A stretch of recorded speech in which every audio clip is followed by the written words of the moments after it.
Assalamualaikum warahmatullahi wabarakatuh. Teman-teman, sekarang hari ini hari Minggu aku mau lagi nungguin Afifah.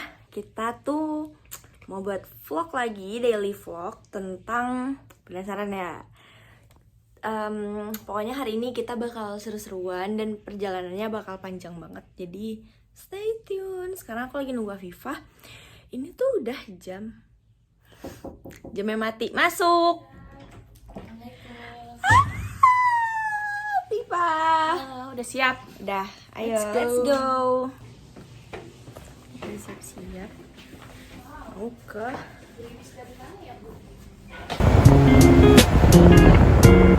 Bapak. Jadi kita udah di Aeon. Sekarang kita mau masuk dulu. Malu deh. Kita mau ngapain Pak hari ini? Mencari barang yang Termasuk dalam kategori disruptive innovation. Oh iya, maaf Pak. Kakak mau masuk vlog kita nggak? Nggak. Oh nggak, ya udah.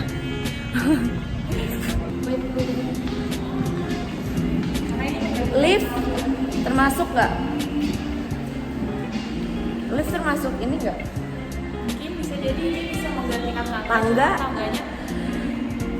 Tangganya masih ada. Masih ada, cuman kayak orang males aja.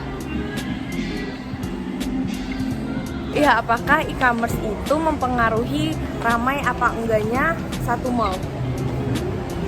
Jadi dua ini ya. Iya. Ternyata dengan adanya lift tidak membuat pasar eskalator tergantikan. Karena eskalator memuat lebih banyak orang daripada lift. Kirain ini yang lucu Pak. Ini depan kita nih. Ya Allah, Allahumma sholli ala sayyidina Muhammad wa ala ali sayyidina Muhammad. Wah. Berasa di Korea ya.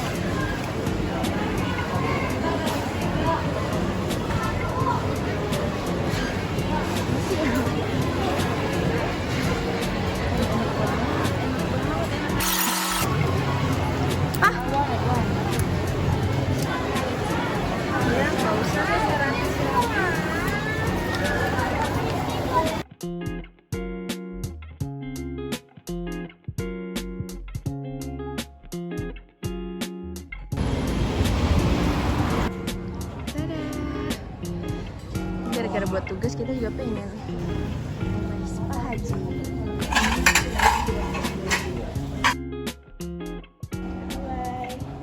Meng.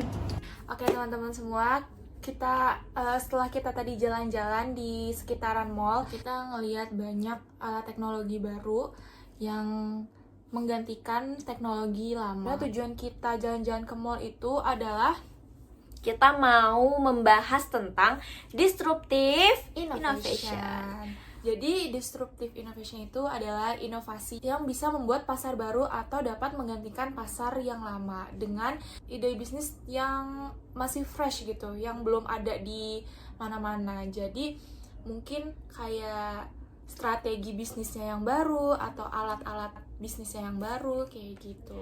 Nah, sebenarnya kan ada kata-kata inovasi gitu. Inovasi itu sendiri apa sih? Inovasi itu adalah suatu ide yang udah kita rancang, yang kita bentuk, tapi kita jadiin ke realitanya gitu. Misalnya, kalian tuh pengen membuat mobil terbang. Itu kan ide baru ide aja gitu. Tapi kenapa dijadiin bisa disebut inovasi? Karena emang terbentuk gitu, emang ada barang nyatanya gitu, contoh nyata, teknologi nyatanya tuh beneran ada, itu inovasi itu. Sederhananya, di disruptive innovation itu adalah inovasi yang kalian ciptain tadi itu bisa sampai menghilangkan inovasi yang lama, yang udah nggak kepake banget, yang udah lama, itu disruptive innovation. Yang dapat membuat pekerjaan tuh lebih efisien, lebih hemat biaya juga, lebih efektif gitu lah dari segala aspeknya gitu.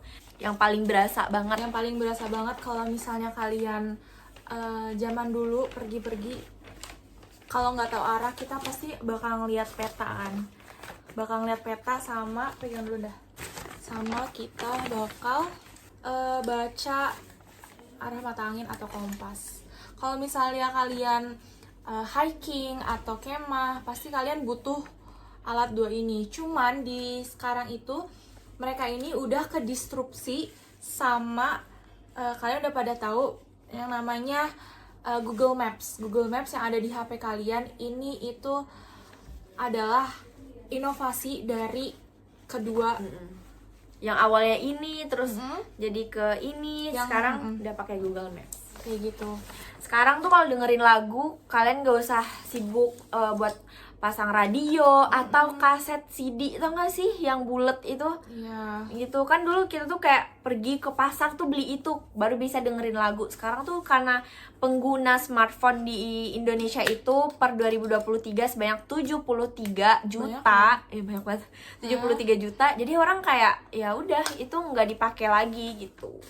Mungkin ada yang masih menggunakan radio kayak di dalam mobil, cuman pilihan lagunya mungkin terbatas ya. Iya. Jadi orang-orang sekarang tuh beralih ke namanya aplikasi Spotify.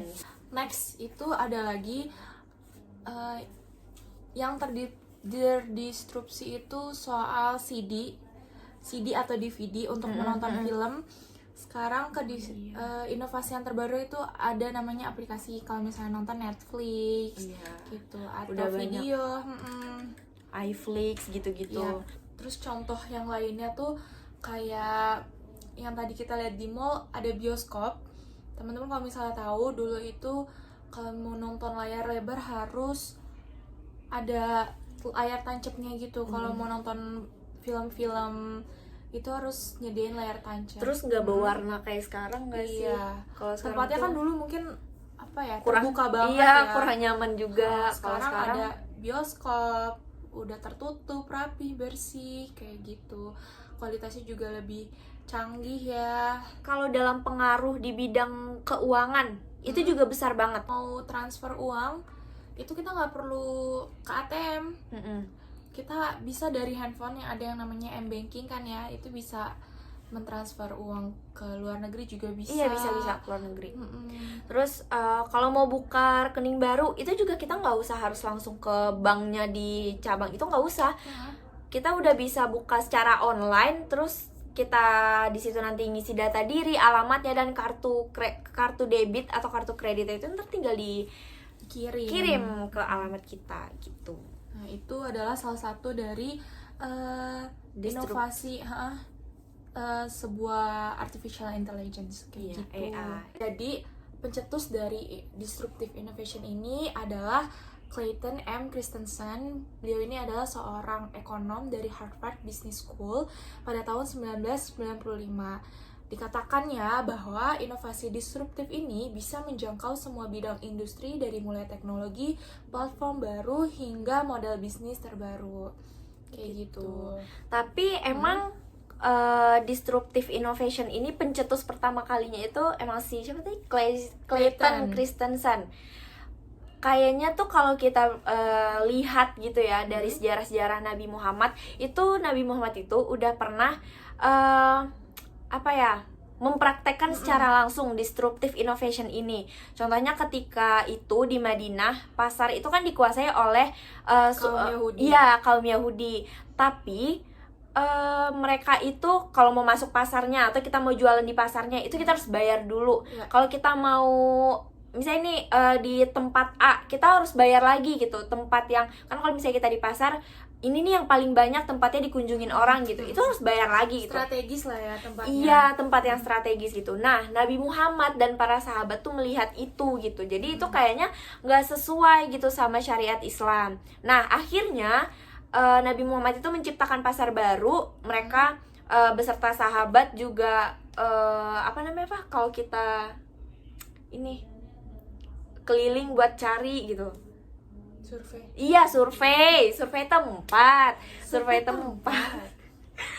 tempat dan akhirnya pasar Madinah yang sekarang itu adalah pasar yang dimulai oleh Nabi Muhammad sendiri. Di situ kita mau masuk ya gratis ya, kalau misalnya mau dapat tempat yang strategis tinggal datang aja lebih cepat gitu. Jadi siapa cepat dia dapat.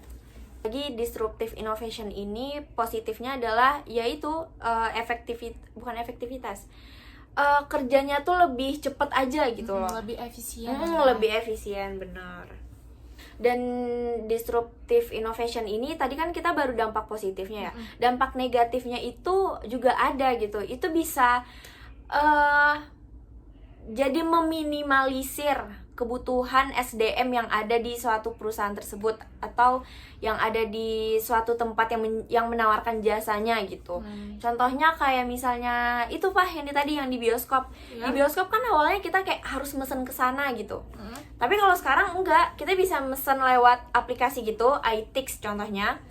Ya udah kita tinggal ini aja, tinggal scan barcode, udah keluar gitu. Jadi nggak perlu counter yang banyak gitu loh buat nyantri. Oke.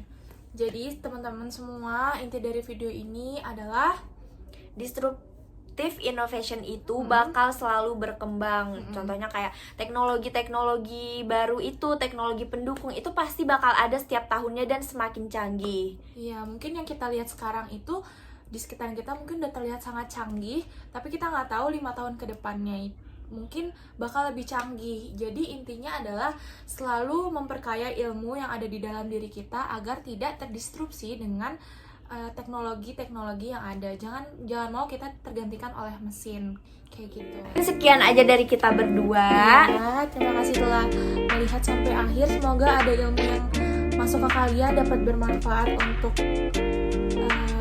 pengetahuan kalian. See you in another video. Bye. Assalamualaikum.